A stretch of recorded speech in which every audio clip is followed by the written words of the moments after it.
everyone, and welcome to Ground Zero, the first episode of Strikes My Fancy podcast. Welcome.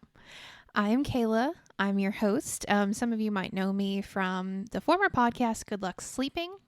I co-hosted that with my dear friend Rachel, and unfortunately we had to retire that podcast, but my desire for podcasting it lit a fire in me. So I knew I had to come back and do my own podcast. And so I tried to think, like, what would I want to do as a podcaster? And what I found was when I was doing Good Luck Sleeping, I found so many things that I was really interested in that I wanted to learn more about, but they didn't really fit into the niche that we had created, which was paranormal. So I decided instead of creating a topic-driven podcast, I was going to create a podcast based around deep discussions, conversation, learning about things that I find curious and interesting, and then sharing that info with you. And so over the course of this podcast, I will bring in friends who maybe know a lot about the subject that I want to discuss, or, even professionals and experts that have way more knowledge and education behind them than I ever would. Because what I would hate to do is tell you about something super important and then not know what the heck I'm talking about. So yeah, I hope you guys will come on this journey with me and have fun. Today is just going to be me. Just this episode is just going to be me because I wanted everybody to kind of get a feel for my style. So I'm going to be talking about something, but real quick, let me let you know where you can find me. You can find me on Facebook at Strikes My Fancy Podcast. You can find me on Instagram at Strikes My Fancy Pod. You can find me on Twitter at Strikes Me Fancy. There was a little snafu with my tag on there. Somebody already had it. So I had to go a little Irish. So it Strikes Me Fancy over there. You can listen to the podcast on my website at strikesmyfancy.podbean.com, or you can find me wherever you listen to podcasts. I'm on Apple, I'm on Google, I'm on Spotify, and I'm on Stitcher, the whole shebang. Also, if you have any episode ideas or you are really passionate about a topic that you think would be fun to discuss, shoot me an email at strikesmyfancypodcast@gmail.com. I would love to hear from you, maybe have you on the show. I'm always looking for guests. I'm always looking for experts. Even if you're just really interested in a topic that you think would be fun, I would love to talk to you about it. I was really trying to figure out what direction I wanted to take the first episode in, because it's just me. It's just me sitting here talking to a wall, and I wanted it to be interesting. And I got to thinking, this year, 2020, has been literal hell on earth. We have had so many bad things happen, so many negative experiences. We lost Kobe. We had the Australian bushfires. We've had coronavirus. I mean, it goes on and on and on. And on top of it, it's an election year. So who knows what's going to be happening in the next couple of months, whether we're going to launch into like freaking World War III or, I don't even know. I don't want to fathom it. I don't want to think about it. But what I did think about was, what if we just jumped over into an alternate universe? Does it not feel like that? Like when you sit here and you look at how things just changed, like midnight, January 1st, suddenly we're in chaos. And it's like, what happened? Did we just teleport to a different time, a dystopian universe? So I thought right now would be a really good time to explore something that I've always been interested in, and that is the existence of the multiverse. As well as parallel universes, and finally, glitches in the Matrix. So this may not be your cup of tea, and I totally understand that, but I love thinking about fantastical, sometimes impossible things, and what it would be like if they really weren't as impossible as we thought. So I did some research, and I looked up the multiverse, and it turns out it's actually not that far-fetched. Like, scientists are pretty sure that it's probable that a multiverse is actually out there, but we just don't have a way to measure it yet. I I just Googled like proof of the multiverse, and I found this guy named Ethan Siegel. He has a PhD. He's an astrophysicist, so many awards, and he did a couple articles for Forbes. The first one is called "This is Why the Multiverse Must Exist," and it was written on March 15th, 2019. And he also wrote "What is and isn't scientific about the multiverse." So the multiverse is an idea that our universe is just one of many disconnected universes. So like think of an ice cube tray, how it's all kind of lined up, but they don't really connect. That's kind of what the multiverse looks like bubble wrap.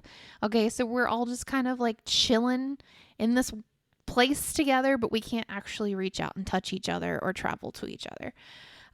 So it's not a scientific theory, obviously, because it's not something that can be provable, but it's kind of like a theoretical consequence of the laws of physics. Now, I am not sciencey. I'm not a science nerd. I'm not good at math. I don't profess to be good at those things, but I really, really tried to understand and give myself like a crash course on physics so that I could explain this to the best of my ability. So if I screw this up, I am so sorry. All right, here we go. So what evidence do we have of the multiverse? Typically, we need something that we can see in order to test it, but there are all sorts of things that do exist that we can't actually scientifically test. An example of that is gravitational waves.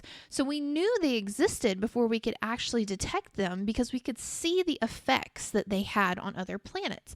We could see these things called binary pulsars, which are like spinning neutron stars, and they were orbiting one another. And we observed that they had their revolutionary periods. So I guess the times they turned around were shortening. So whereas we have a year, and it always happens, 365 days, theirs were getting shorter and shorter. So we were like, okay, what is carrying the energy away from these spinning binary pulsars? And they determined that that was the gravitational waves, and that's how we learned about orbits. But what indirect evidence, what things like that could exist to prove a multiverse? Well, the edge of the observable universe contains lights that were emitted from the very beginning of time.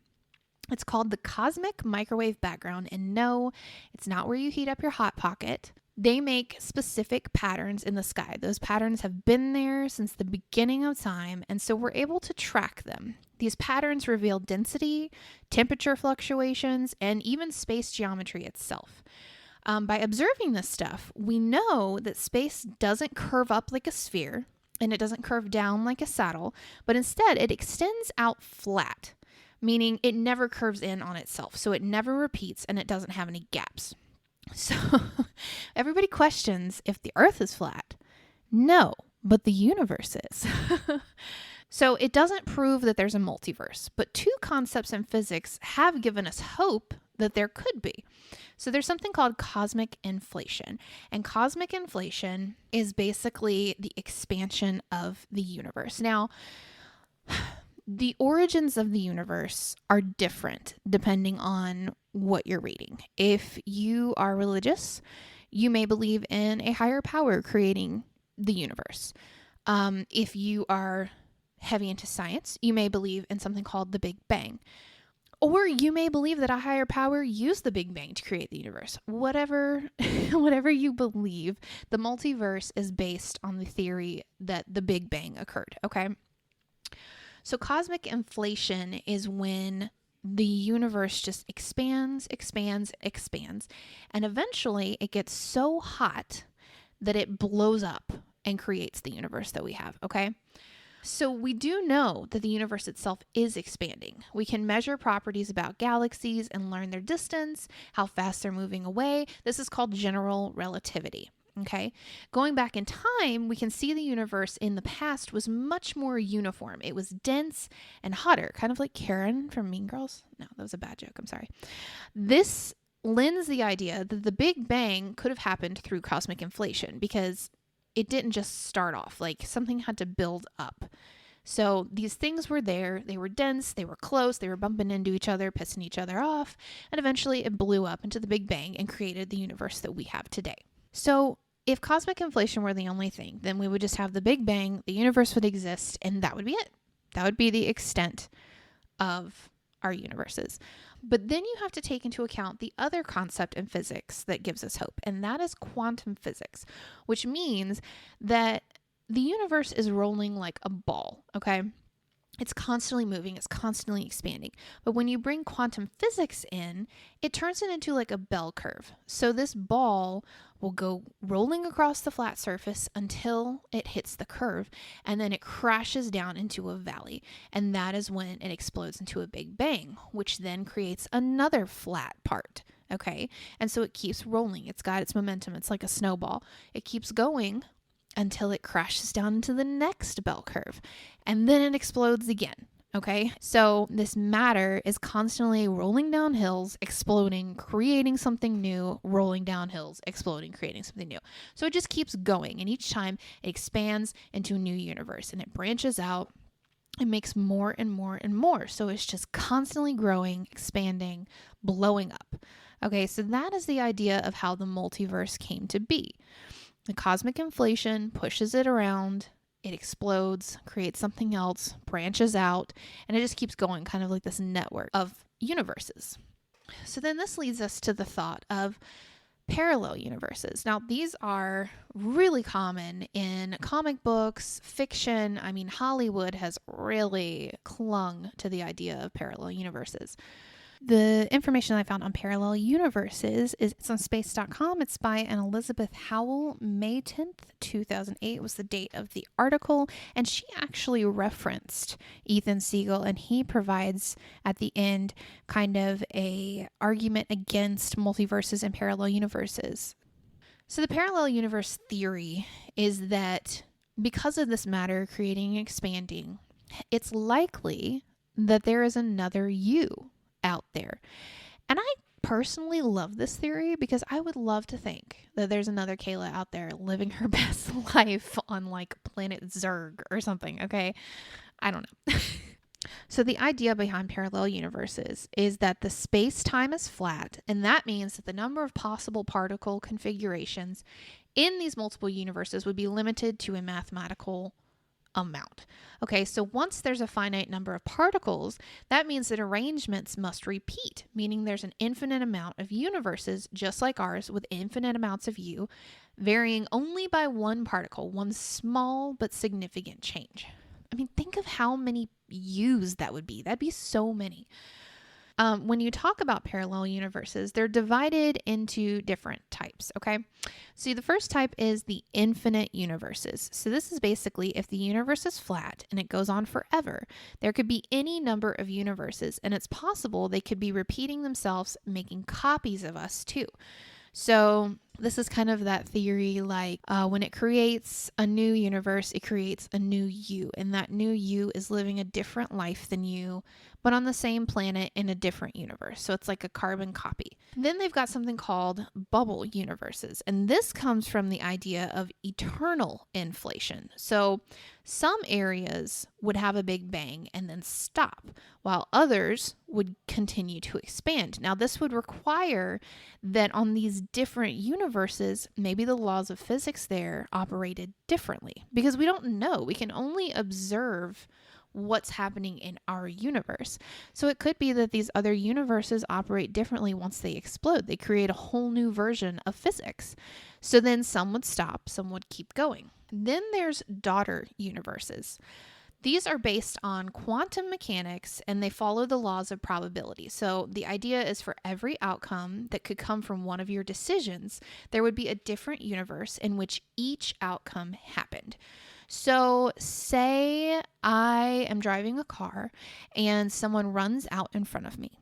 I make the choice to slam on the brakes, but immediately that creates an alternate version of me in a daughter universe who didn't see the person run out in front of the car and missed the brake, and they hit the person and kill them.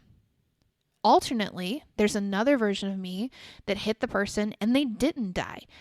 Okay, so it's just creating these repeating patterns of me, but with different outcomes. So this is kind of featured in Avengers Infinity War.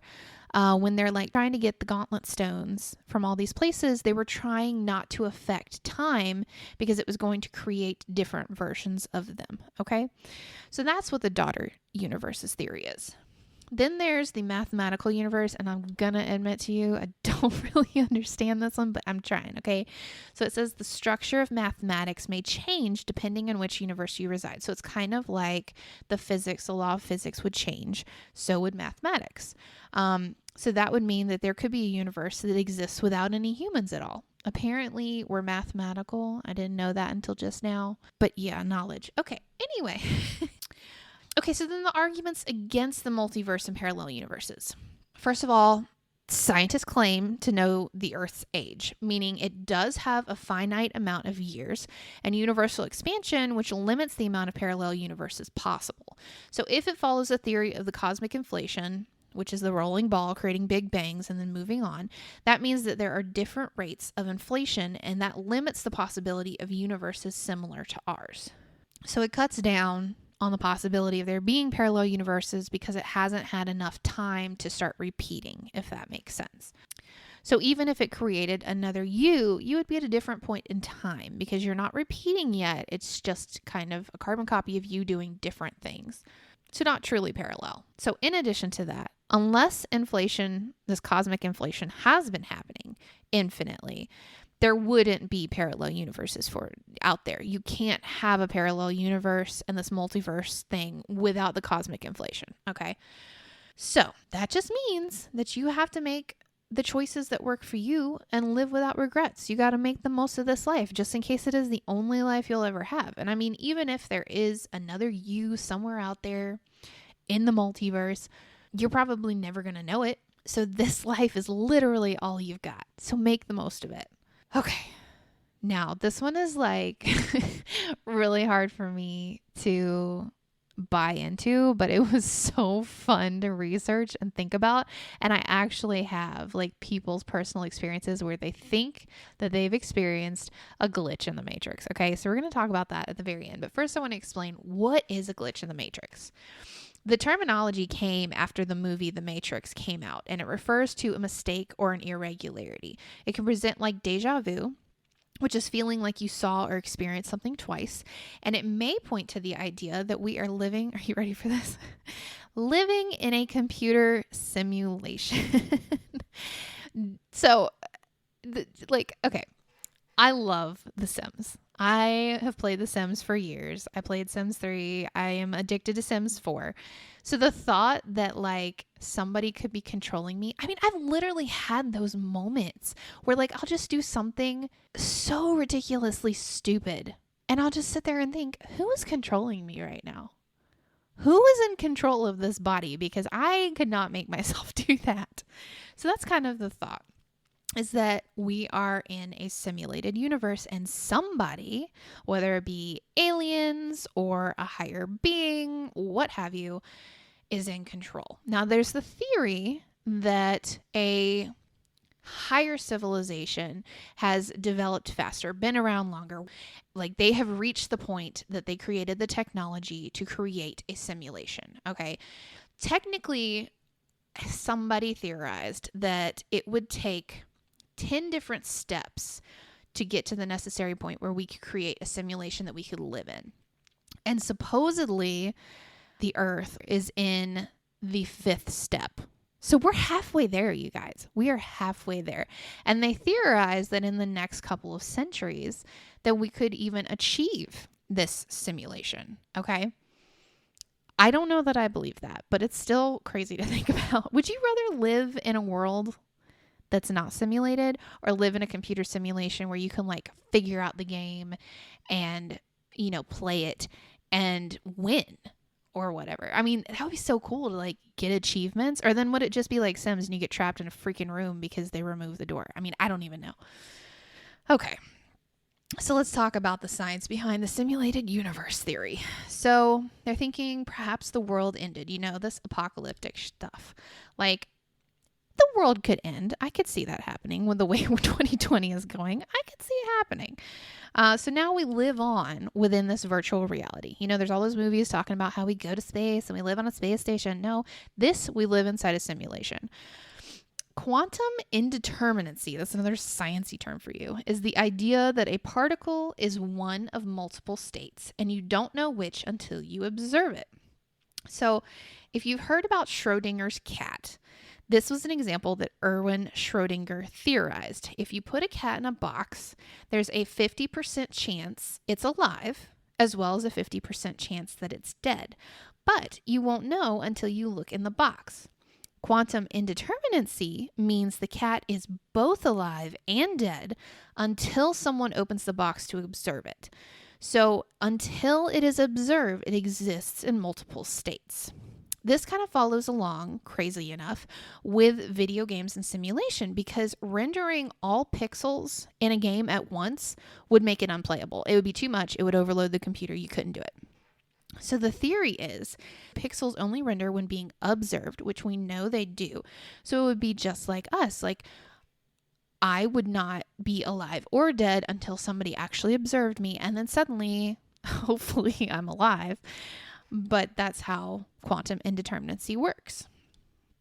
It's honestly pretty existential, though, to think we could just be characters in someone's simulation, especially if you're like an NPC, which is a non-playable character, and you're just like the bartender that goes, "What'll you have?" And then the person orders and leaves, and that's like literally your only purpose in life is to bartend and say the same dialogue over and over. Like, that would be so depressing. Kill me now. So anyway, now that we know what living in a simulation would be like, I want to share a couple stories that I found talking about people who thought that they experienced a glitch in the Matrix. Now, I found a lot of stories about this. There was like at least 100, and I didn't get through all of them, but there were some that I felt could have been more paranormal in nature, so I didn't include them. Some of them I felt could be sleep paralysis or maybe astral projection, which I definitely want to do episodes on those later. But I didn't include them because I wanted, without a shadow of a doubt, to talk about things that were strictly glitches in the Matrix. Okay, so the first one says, and I got these off thoughtcatalog.com. It's a fascinating website. It has so many cool, spooky, creepy things on there. Definitely check it out. The first one is, my friend and I were talking to her roommate and her girlfriend one night. The roommate had just received her new phone and was sitting in bed using it while the four of us chatted. So the roommate had sat her phone down while we were all chatting. She goes to pick it back up and it's gone. Like, she had just set it down for a few minutes tops before she noticed that the thing had just poofed. It didn't exist anymore. So I call it for her and we can't hear it. We take the comforter and sheets off the bed and shake them all out. We look under the bed, behind the bed, everywhere we can. That phone was gone, even though we hadn't left her room at all during our conversation when the phone disappeared. We tore apart the whole apartment trying to find it. Finally, we decided to try her car. Guess what? It was locked in the trunk. We lived on the third floor and were all in the same room watching her use it before it teleported. How bizarre is that? Like, you lose an item and it literally just vanished and moved to somewhere else. Like, that's definitely suspicious. Okay, so the next one is, when I was a teenager, I was in my room and decided to go to the kitchen to make a sandwich. I looked at the clock before I left, which said 6:48 p.m. I went to the kitchen, made an awesome sandwich, got some chips and a drink. This probably took me at least 10 minutes. When I walked back into my room, the clock still said 6:48 p.m. I stood there for a bit, really confused, and then it turned to 6:49. Now, this is something that I've actually heard a personal friend experience, and it was a time loop. Okay, so it's like you get stuck in this moment in time, whether it's frozen or it's repeating. I'm not really sure, but it's definitely evidence that something is up, man. Okay, so the next one is, I was sitting in my office one day when my desk phone rings, and it is my undersheriff asking me to bring him all of the reports, dispatch logs, any documentation referencing to a specific case. So I get it all together and I start towards his office. I meet him in the hallway and hand him the paperwork. He asks what it was, and I told him it's the, documentation you asked for. He then swears he never asked me for it, that he had just arrived and had not called my office. He was on his way down the hall to ask me to get it together right then. That's creepy. Like, I don't know. I was trying to think if this is like a psychic thing, like a premonition or like a vision. But why? Why would that be a vision? What would be the importance? I feel like visions usually have some importance behind them. So it's bizarre to me that would happen for no real reason other than just be like, man, that's spooky. Okay, so the next one is when I was about 9, I was eating dinner in my room for some reason. I was sat at my dresser that had a big mirror, and my dad came in to check on me. He asked me if I wanted some more tea, to which I said yes and handed him my cup. I watched him walk out and close the door, then looked over to see my cup full of tea right from where I had picked it up. I asked my dad about it, and he said he never came into my room. So I don't know if that person just stroked out or had like a seizure, but it literally refilled her cup and never left the room. And then her dad didn't even remember. Like, what? Was it a doppelganger? Like, here I am trying to like come up with explanations that probably aren't any more possible than a simulation. I don't know. That's bizarre though. Okay, so then the next one. This didn't happen to me, but to my dad. He works for a heating and air conditioning company, so he often has to go out to people's houses to fix things. About 5 years ago, he told me he had a bizarre dream where he went on a call to an elderly woman's house. He'd never seen the house or this woman before, but he said it was bizarre because of how realistic the whole thing felt. He fixed her boiler in the dream, chatted for a bit, and then left. About a week later, his company gets a call from an elderly woman needing her boiler fixed. They send my dad on the job. When he arrived, he said it was the exact same house from his dream and the same old lady. He knew her name before he even had to ask and knew his way around the house without having gone inside yet. This gets creepier. Okay, you guys ready? When she opened the door, she said, "Hi, Gary." And when he asked how she already knew his name, she said she had a dream last week that her boiler broke and that my dad is the one who came to fix it. So she just knew that would be his name. Two complete strangers, never having met each other, had the exact same dream that they would meet each other, and they did. Like, that's insane. And I don't know, I've heard of like telepathic dreams where you like meet in a dream world, but I've never heard of it being like premonition too. So that's crazy to me. Okay. And then I believe this is the last one. So when I was little, 6 years old, my parents took us to Disneyland in Florida. We went to go watch one of those shows with the parrots. During the middle, I had to go to the bathroom, so my mom took me and left my dad and sister to watch the show. When we came back, the entire stadium was empty. So we thought the show had ended, and we went back to the bathroom area to wait for my dad, thinking that's where he must have taken my sister since it's the only bathroom station in the area. We sat on the bench and waited for 2 hours before my mom gave up. This was pre-cell phones, so they didn't have cell phones yet. The only remarkable thing during this time was that one of those iguana lizard things was fighting a squirrel behind the bench, and I watched that with great joy. She actually remembers this, okay?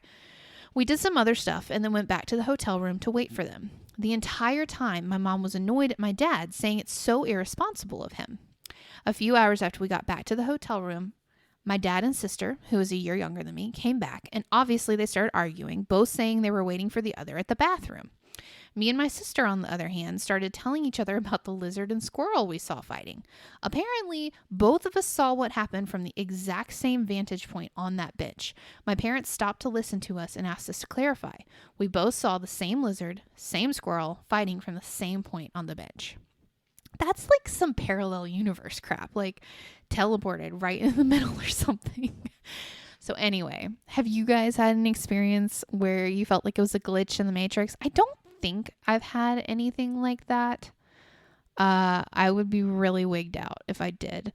But if you had an experience like that, please send it to me. strikesmyfancypodcast@gmail.com. I would love to talk about it. Thank you guys for listening to this episode. I hope you enjoy the episodes to come, the following episodes.